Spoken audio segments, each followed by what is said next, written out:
Social influence എന്ന് പറയുന്ന ഒരു സബ്ജക്റ്റാണ് ഞാൻ ഇനി ചർച്ച ചെയ്യാൻ ഉദ്ദേശിക്കുന്നത്. അപ്പോൾ ഈ സെലിബ്രിറ്റീസ് എന്ന് പറഞ്ഞു വരുന്ന ആൾക്കാർ ഇവരിൽ നിന്ന് എന്ത് പ്രയോജനമാണ് സമൂഹത്തിന് പഠിക്കാനുള്ളത്?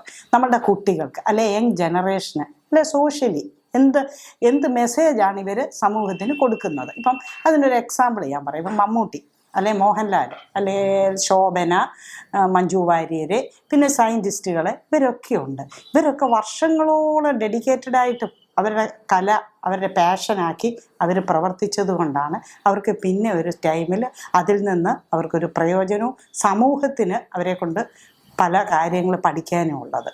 ഈ പെട്ടെന്ന് ഇങ്ങനെ വന്നിട്ട് ഈ കാര്യങ്ങൾ ഇങ്ങനെ വെറുതെ ചാടി സമൂഹത്തിലോട്ട് ഇമ്മീഡിയറ്റായിട്ട് ചാടി അവരവരുടെ ഓരോ കാര്യങ്ങൾ പറഞ്ഞ് ഇതിൽ നിന്ന് എന്ത് മെസ്സേജാണ് സമൂഹത്തിനുള്ളത്? സോഷ്യലി നെഗറ്റീവ് ഇമ്പാക്റ്റ് അല്ലാതെ ഇവരെന്താണ് കൊടുക്കുന്നത്? വിലപ്പെട്ട സമയത്തെയാണ് ഇവർ കാർന്നു തിന്നുന്നത്.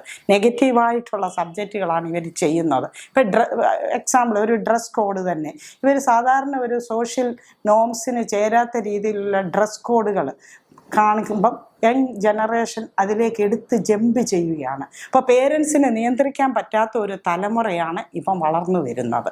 അങ്ങനെ ഡെലൂഷനിലാവുകയാണ് കുട്ടികൾ. പേരൻസ് മാന്യമായിട്ട് ഡ്രസ്സ് ഇടാൻ പറഞ്ഞാൽ സ്കൂളുകളിൽ ഒക്കെ ഇന്ന് സ്കൂളുകൾക്ക് തലവേദന, വീടുകൾക്ക് തലവേദന, കുട്ടികൾ ഡെലൂഷണലായിട്ട് മോഡലാണെന്നൊക്കെ തെറ്റിദ്ധരിക്കുകയാണ്. അങ്ങനെ ആവശ്യമില്ലാത്ത ഡ്രസ്സുകൾ ധരിച്ചില്ലെങ്കിൽ പിന്നെ അവരുടെ സെൽഫ് കോൺഫിഡൻസ് നഷ്ടപ്പെടുകയാണ്. ഇന്നത്തെ ഒരു കാലഘട്ടത്തിന് ഇതുപോലുള്ള ഡ്രസ്സാണ് ആവശ്യം എന്ന് അവർ ധരിച്ചിട്ട് അവരിൽ ഇൻഫീരിയോറിറ്റി കോംപ്ലക്സും സെൽഫ് കോൺഫിഡൻസും നഷ്ടപ്പെട്ട കുഞ്ഞുങ്ങൾ ഇന്ന് പല നാശത്തിലേക്ക് പൊയ്ക്കൊണ്ടിരിക്കുകയാണ്.